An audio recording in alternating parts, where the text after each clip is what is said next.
So many good moments in this episode of Boku no Hero Academia. Oh my god. Studio Bones is putting so much effort into this. You can just feel the passion when you're sitting down and watching an episode. I can at the very least feel the passion because as a manga reader that has read this content, loved this content, seeing it animated, it's so fabulous. And like I've said once before, I'm jealous of anime onlys. I'm very jealous because I really wish I could experience this for the first time as an anime only because that's just how good it is. So, to begin, let's talk about something that many might have overlooked and might not have really realized and it clicked in their head because many might not have recognized how important it was.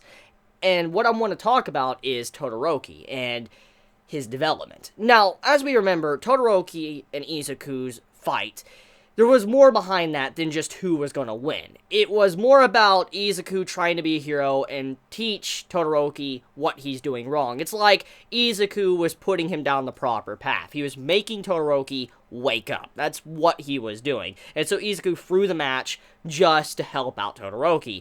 And after that, you see Todoroki has been thinking constantly, like, what's going on? What should he do? What path should he take? He's still conflicted after what has happened, what Izuku told him. And throughout these upcoming matches, like, he never actually used his fire side ever again. And the reason for it was to show that, once again, he was still in the same spot he was before Izuku really taught him a lesson, which many might think that's kind of fucked up, but actually, it's a really realistic outcome. Because think about it like this.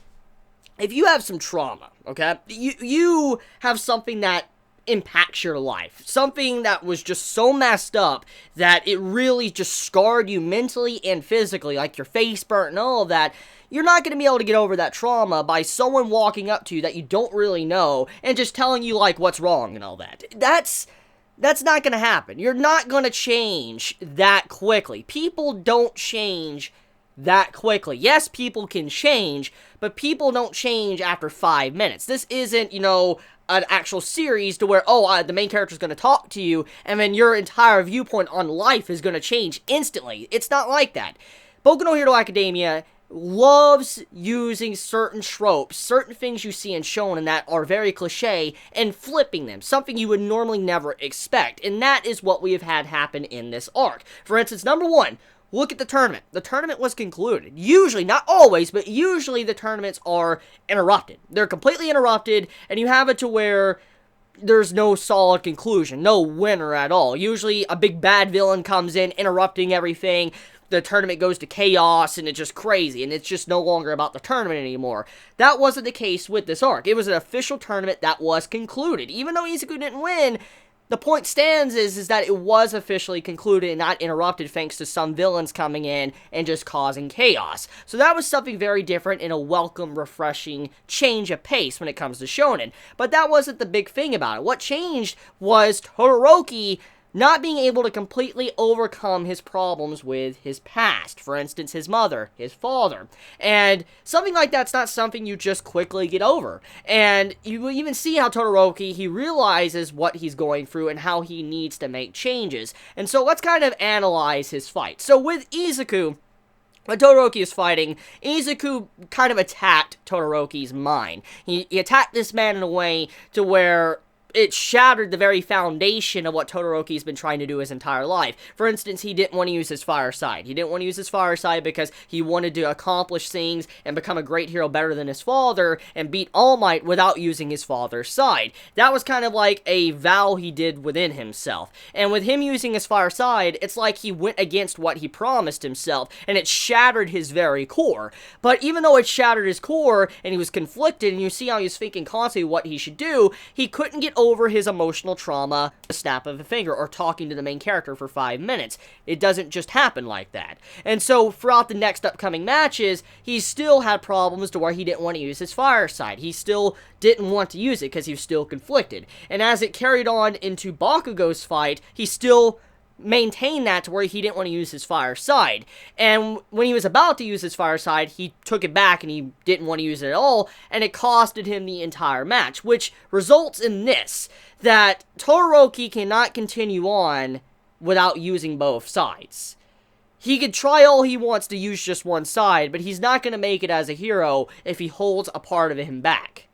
And it's kind of symbolic in a way, that he lost, technically, in Izuku in his fight, in Todoroki and Izuku's fight. He lost mentally to Izuku, but in the fight with Bakugo, he lost because he wanted to fight against Bakugo without using his fire side. So he lost in both ways. He lost because he won, and he lost because he lost. What I'm getting at is, even though Todoroki beat Izuku, he lost because he used his fire. And then the reason how he lost against Bakugo is because he actually lost, but also he lost because he didn't use his fire side. He would have won if he would have used that side. He realizes this. So that's why he goes through the change, why he wants to change and better himself, why he takes the first few steps to visit his mother in the hospital and let her know how he feels.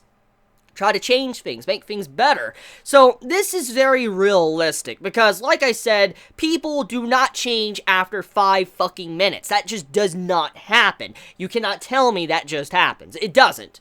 If you have something that emotionally integrated into your being, your core person that makes you you, you cannot get over that. You cannot get over that like that. It's going to take some time, and that's what Horikoshi, the writer of Boku no Hero Academia, is trying to showcase, that this is a work in progress.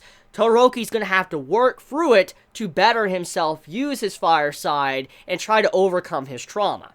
That is something I really appreciate and love from this series, and why I love Boku no Hero Academia so much. It's not just the fact that it's has some great fights, great characters. It's the fact that Horikoshi, he loves showing things that normal shonen don't like doing. He loves showing things that kind of flip the normal shonen cliches on its head and you never saw coming.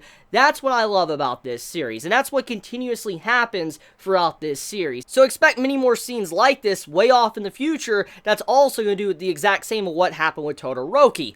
So with that being said, let's talk about the stuff with Ida. So, we all know Hero Killer Stain. He is finally here, and as I've stated, he is my favorite villain. Because of what he stands for, what he is, his design, everything. Just everything about the character, I love. And you'll find out very soon why I love him. Many might be thinking that for his name to be Hero Killer Stain, that he didn't necessarily kill Ida's brother. Well, I want to tell you right now. And I don't want to spoil anything, but there's more to the title than just Hero Killer Stain. Just think about some of the messages that that name could imply, or the meaning behind it. That's all I'm gonna say, okay? I don't want to go any further than that, but what's going on, though, in this episode when Ida meets his brother, you gotta remember what is happening to Ida. And remember what I talked about in my last episode review. Ida, he's been looking up to his brother for a very long time since he was a child. We even have a flashback in this episode to showcase that. Ida has been looking up to his brother, similar to how Izuku looks up to All Might. And with someone like, Ida's brother to fall like that, and admits that he lost and all that, he's gonna be devastated. It's like your idol that you thought was unbeatable, someone that was this crazy hero that was insane, just falling to the ground, and the very foundation that made him was crushed.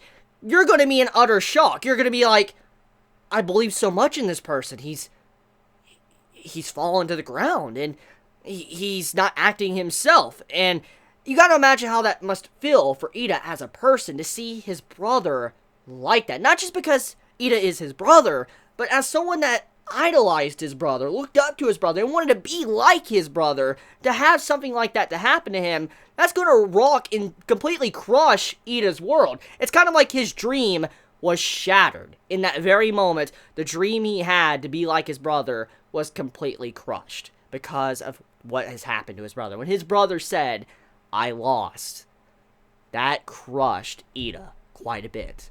And so there's a lot of meaning here.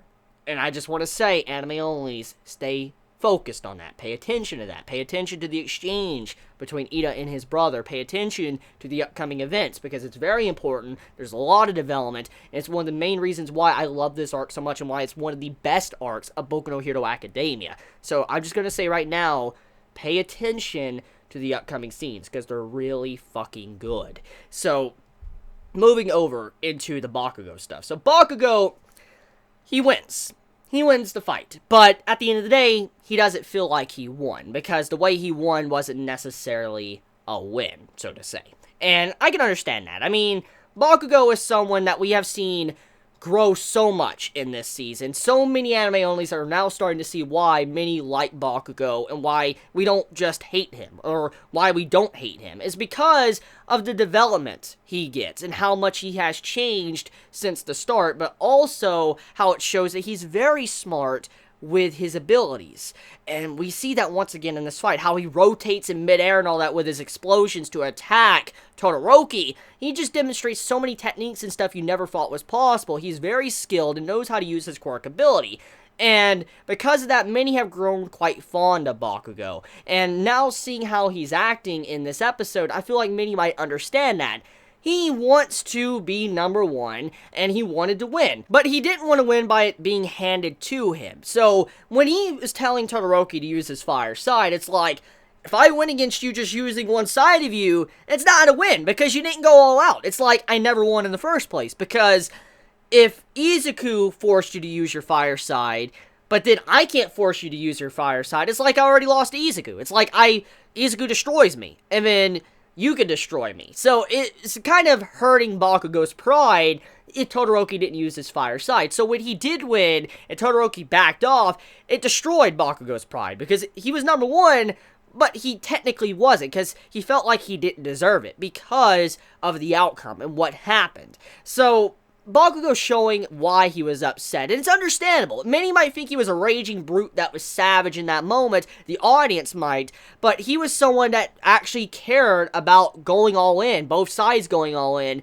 and that just didn't happen, which expressed his rage, why he was so angry, why he was grinding his teeth, and why he didn't want to, accept the medal that All Might was giving him, was because of what Todoroki did to him. So, that was a nice, good part of Bakugo's character development he's been getting throughout this season, and I truly appreciate that, the way Studio Bones animated that and put so much emotion into it. So, good stuff there, and also good voice acting by the voice actor of Bakugo. Great stuff. And so, with all that being said, what else is there to talk about? I'm trying to think here.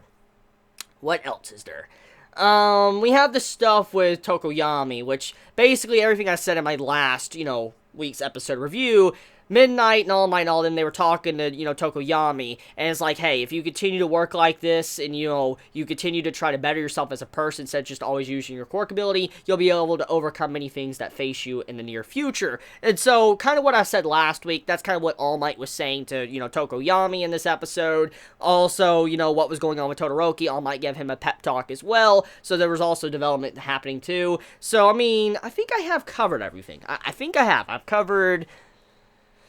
Oh yes, Ochiko, that's a scene I need to talk about. So, that's more of a comedy scene, that's basically what it's there for, but it was still funny nonetheless. Just the entire eyeball scene with Ochiko's eyes just popping out, and then her mother pressing them back in, was very disturbing animated. Like, oh my god, that scene was disturbing. Like, that was really fucked. Like, it looked really fucked up animated, because just the way the eye came out when she's pushing it back in, just, oh my god, like, oh, just disturbing.